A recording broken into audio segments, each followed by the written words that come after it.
രണ്ടു ദിവസത്തെ രാജസ്ഥാൻ യാത്ര ഒരു ഓർമ്മ പതിപ്പ്. രാജസ്ഥാനിലെ മനോഹരമായ യാത്രകളിൽ ഒന്ന് ആയിരുന്നു നമ്മുടെ രണ്ടു ദിവസത്തെ ഈ യാത്ര. ചരിത്രവും പ്രകൃതിയും സംസ്കാരവും ഒന്നിച്ചു ചേർന്ന അനുഭവമായിരുന്നു ഈ യാത്ര. സവായി മധോപൂർ, രണംബോർ കോട്ട, ഭരൽപൂർ പക്ഷിസങ്കേതം, ഡിഗ് പാലസ് എന്നിവ സന്ദർശിച്ച ഈ യാത്ര ഇന്നും മനസ്സിൽ ഒരു മനോഹരമായ ഓർമ്മയായി നിലനിൽക്കുന്നു. രാജസ്ഥാനിലെ സവായി മധോപൂർ എന്ന ചെറിയ പട്ടണത്തിലാണ് നമ്മുടെ യാത്ര ആരംഭിക്കുന്നത്. പ്രകൃതിയുടെയും വന്യജീവികളുടെയും സാന്നിധ്യം കൊണ്ട് പ്രശസ്തമായ ഈ പട്ടണം ലോകപ്രശസ്തമായ രണംബോർ ദേശീയോദ്യാനത്തിന്റെ പ്രവേശന കവാടം പോലെയാണ്. രാജസ്ഥാനിലെ രാജകീയ പാരമ്പര്യവും ഗ്രാമീണ സംസ്കാരവും ചേർന്ന് നിൽക്കുന്ന ഒരു പ്രത്യേക അന്തരീക്ഷം ഇവിടെ അനുഭവിക്കാം. സവായി മധോപൂരിൽ എത്തിയപ്പോൾ നമ്മൾ അവിടുത്തെ ഒരു ലോക്കൽ പച്ചക്കറി മാർക്കറ്റും സന്ദർശിക്കുകയുണ്ടായി. ഡൽഹിയിൽ നിന്ന് എത്തിയ നമ്മൾക്ക് അത് ഒരു പുതിയ അനുഭവമായിരുന്നു. മാർക്കറ്റിലെ പച്ചക്കറികൾ എല്ലാം വളരെ ഫ്രഷ് ആയിരുന്നു. നാട്ടുകാരുടെ കൃഷിത്തോട്ടങ്ങളിൽ നിന്ന് നേരിട്ട് എത്തിച്ച പോലെ തോന്നിക്കുന്ന പുതുമയും ഗുണമേന്മയും അവയിൽ കാണാമായിരുന്നു. അതിനൊപ്പം തന്നെ ഡൽഹിയെ അപേക്ഷിച്ച് പച്ചക്കറികളുടെ വിലയും വളരെ കുറവായിരുന്നു. നാട്ടുകാരുടെ നിത്യജീവിതത്തിന്റെ ഒരു ഭാഗം നേരിൽ കാണാൻ സാധിച്ച ഒരു മനോഹരമായ അനുഭവമായിരുന്നു അത്. നമ്മുടെ ഈ യാത്രയിലെ മറ്റൊരു പ്രത്യേകത ഭക്ഷണം സ്വയം പാകം ചെയ്ത് കഴിച്ചതായിരുന്നു. പല യാത്രകളിലും പോലെ തന്നെ ഈ യാത്രയിലും ഭക്ഷണം പാകം ചെയ്യാനുള്ള ആവശ്യമായ പാത്രങ്ങളും ചില സാധനങ്ങളും നമ്മൾ കൂടെ കരുതിയിരുന്നു. അതുകൊണ്ട് തന്നെ യാത്രക്കിടയിൽ വീട്ടിൽ ഉണ്ടാക്കുന്ന പോലെ രുചിയുള്ള ഭക്ഷണം പാകം ചെയ്ത് കഴിക്കാൻ കഴിഞ്ഞു. ഒരുമിച്ച് പാചകം ചെയ്യുകയും ഭക്ഷണം പങ്കുവെക്കുകയും ചെയ്ത ആ നിമിഷങ്ങൾ യാത്രയെ കൂടുതൽ സന്തോഷകരമാക്കി. ഈ പ്രദേശത്തിലെ ഏറ്റവും പ്രധാനപ്പെട്ട ചരിത്ര സ്മാരകങ്ങളിലൊന്നാണ് രണംബോർ കോട്ട. 6ാം നൂറ്റാണ്ടിലേക്ക് പോകുന്ന ചരിത്രമുള്ള ഈ കോട്ട രാജസ്ഥാനിലെ ഏറ്റവും ശക്തമായ കോട്ടകളിൽ ഒന്നായി കരുതപ്പെടുന്നു.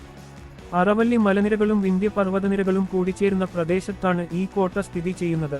മലമുകളിലേക്ക് ഉയർന്നു നിൽക്കുന്ന ഈ കോട്ടയുടെ ഭംഗി ദൂരത്തുനിന്നും തന്നെ കാണാം. രണംബോർ കോട്ടയിലേക്കുള്ള യാത്രക്കിടെ നമ്മൾ ജിപ്സി വാഹനത്തിലാണ് പോയത്. ആ യാത്രയിൽ ജിപ്സി ഡ്രൈവർ കടുവയെയും മറ്റു വന്യമൃഗങ്ങളെയും കാണിക്കാനുള്ള ശ്രമം പലതവണ നടത്തി. വനത്തിൽ കടുവയെ കാണുക ഭാഗ്യത്തിന്റെ കാര്യമാണ് എന്ന് എല്ലാവർക്കും അറിയാം. എന്നിരുന്നാലും സന്ദർശകർക്ക് വന്യമൃഗങ്ങളെ കാണിക്കാൻ അവർ ചെയ്യുന്ന ശ്രമം വളരെ ശ്രദ്ധേയമാണ്. അത് അവരുടെ ജോലിയുടെ ഭാഗമായിരുന്നാലും യാത്രയെ കൂടുതൽ ആവേശകരമാക്കുന്ന ഒരു അനുഭവമായിരുന്നു. കോട്ടയിലേക്ക് കയറുന്ന വഴിയിൽ പഴയ കല്ല് മതിലുകളും കവാടങ്ങളും നമ്മെ ചരിത്രത്തിലേക്ക് കൊണ്ടുപോകുന്ന പോലെ തോന്നുന്നു. കോട്ടയുടെ മുകളിലെത്തുമ്പോൾ താഴെ പരന്നു കിടക്കുന്ന കാടുകളും തടാകങ്ങളും അതിശയകരമായ കാഴ്ചയാണ് നൽകുന്നത്. കോട്ടയുടെ അകത്ത് നിരവധി പഴയ ക്ഷേത്രങ്ങളും ചരിത്രാവശിഷ്ടങ്ങളും കാണാം. അവയിൽ ഏറ്റവും പ്രസിദ്ധമായത് ഗണേശ ക്ഷേത്രമാണ്. നിരവധി സന്ദർശകർ ഇവിടെ പ്രാർത്ഥിക്കാൻ എത്താറുണ്ട്. കോട്ടയുടെ മതിലുകളിൽ നിന്ന് നോക്കുമ്പോൾ രണംബോർ ദേശീയോദ്യാനത്തിന്റെ വിശാലമായ വനപ്രദേശം കാണാം.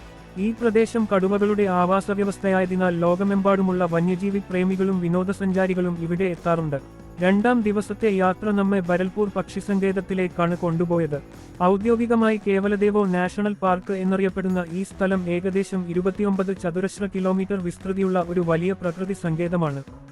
യുനെസ്കോയുടെ ലോക പൈതൃക പട്ടികയിൽ ഉൾപ്പെട്ടിരിക്കുന്ന ഈ പ്രദേശം ലോകത്തിലെ പ്രധാന പക്ഷിസങ്കേതങ്ങളിൽ ഒന്നായി അറിയപ്പെടുന്നു. ലോകത്തിന്റെ വിവിധ ഭാഗങ്ങളിൽ നിന്ന് കുടിയേറുന്ന പക്ഷികൾക്ക് അഭയാർത്ഥിയായ ഒരു സ്വർഗം പോലെയാണ് ഈ പ്രദേശം. ഇവിടെ 350 അധികം ഇനങ്ങളിലുള്ള പക്ഷികളെ കാണാൻ സാധിക്കും. വെള്ളക്കാക്കകൾ, പെലിക്കനുകൾ, സ്റ്റോർക്കുകൾ, കിങ്ഫിഷറുകൾ തുടങ്ങിയ നിരവധി പക്ഷികൾ ഇവിടെ കാണപ്പെടുന്നു. പ്രത്യേകിച്ച് ശീതകാലത്ത് ലോകത്തിന്റെ വിവിധ ഭാഗങ്ങളിൽ നിന്ന് കുടിയേറുന്ന പക്ഷികൾ ഇവിടെ എത്താറുണ്ട്. ഭരൽപൂർ പക്ഷിസങ്കേതം സന്ദർശിക്കാൻ ഏറ്റവും അനുയോജ്യമായ സമയം സാധാരണയായി ഒക്ടോബർ മുതൽ മാർച്ച് വരെയുള്ള മാസങ്ങളാണ്. ഈ സമയത്താണ് കുടിയേറുന്ന പക്ഷികളെ കൂടുതലായി കാണാൻ സാധിക്കുന്നത്. സൈക്കിൾ റിക്ഷയിലോ നടന്നുകൊണ്ടോ ഈ സങ്കേതത്തിലൂടെ സഞ്ചരിക്കുമ്പോൾ പ്രകൃതിയുടെ അതുല്യമായ ശാന്തത അനുഭവിക്കാൻ കഴിയും. വെള്ളച്ചാൽ, ചതുപ്പുനിലങ്ങൾ, മരങ്ങൾ, പച്ചപ്പുകൾ എന്നിവ ചേർന്ന് ഒരു ജീവജാല സമ്പന്നമായ പരിസ്ഥിതി ഇവിടെ രൂപപ്പെട്ടിരിക്കുന്നു.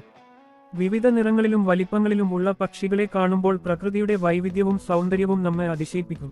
ഈ യാത്രയിലെ അവസാനത്തെ പ്രധാന കേന്ദ്രം ഡിഗ് പാലസാണ്. രാജസ്ഥാനിലെ ജാട് ഭരണാധികാരികളുടെ വാസസ്ഥലമായിരുന്ന ഈ കൊട്ടാരം അതിന്റെ മനോഹരമായ തോട്ടങ്ങൾക്കും ജലവിന്യാസങ്ങൾക്കും പ്രസിദ്ധമാണ്. മുഗൾ ശൈലിയിൽ നിർമ്മിച്ച തോട്ടങ്ങൾ, ഫൗണ്ടനുകൾ, കുളങ്ങൾ, വെള്ളച്ചാലുകൾ എന്നിവ ചേർന്ന് ഈ കൊട്ടാരത്തെ ഒരു കലാസൃഷ്ടി പോലെ മാറ്റിയിരിക്കുന്നു. ഡിഗ് പാലസിലെ കേശവ ഭവൻ, ഗോപാൽ ഭവൻ തുടങ്ങിയ കെട്ടിടങ്ങൾ രാജസ്ഥാനിലെ രാജകീയ വാസ്തുവിദ്യയുടെ മനോഹരമായ ഉദാഹരണങ്ങളാണ്. ഈ കൊട്ടാരത്തിന്റെ അകത്തും പുറത്തുമുള്ള ശില്പങ്ങളും അലങ്കാരങ്ങളും പഴയ കാലത്തെ രാജകീയ ജീവിതത്തിന്റെ ഭംഗി നമ്മെ ഓർമ്മിപ്പിക്കുന്നു. യാത്രക്കിടെ മറ്റൊരു കാര്യം ശ്രദ്ധയിൽപ്പെട്ടത് രാജസ്ഥാനിലെ റോഡുകളുടെ നിലവാരമാണ്. പൊതുവെ രാജസ്ഥാനിലെ ഹൈവേകൾ വളരെ നല്ലതായിരുന്നു. പല സ്ഥലങ്ങളിലും 100 മുതൽ 120 കിലോമീറ്റർ വേഗത്തിൽ സുഖമായി യാത്ര ചെയ്യാൻ സാധിച്ചു. എന്നാൽ തിരിച്ചു ഡിഗ് പാലസിൽ നിന്ന് ഡൽഹിയിലേക്കുള്ള യാത്ര മധുര വഴിയായിരുന്നു. ആ ഭാഗത്തെ റോഡുകളുടെ അവസ്ഥ അത്ര നല്ലതായിരുന്നില്ല. പല സ്ഥലങ്ങളിലും റോഡുകൾ മോശമായതിനാൽ യാത്രക്ക് പ്രതീക്ഷിച്ചതിലധികം സമയമെടുത്തു. ഇങ്ങനെ 2 ദിവസം നീണ്ട ഈ രാജസ്ഥാൻ യാത്ര ചരിത്രവും പ്രകൃതിയും സംസ്കാരവും ഒരുമിച്ച് അനുഭവിക്കാൻ അവസരം നൽകിയ ഒരു പ്രത്യേക അനുഭവമായിരുന്നു. സവായി മധോപൂരിന്റെ ശാന്തത, രണംബോർ കോട്ടയുടെ മഹത്വം, ബരൽപൂർ പക്ഷിസങ്കേതത്തിന്റെ പ്രകൃതി സൗന്ദര്യം, ദിഗ് പാലസിന്റെ രാജകീയ ഭംഗി ഇവ എല്ലാം ചേർന്നതാണ് ഈ യാത്രയെ മറക്കാനാവാത്ത ഒരു ഓർമ്മയായി മാറ്റിയത്.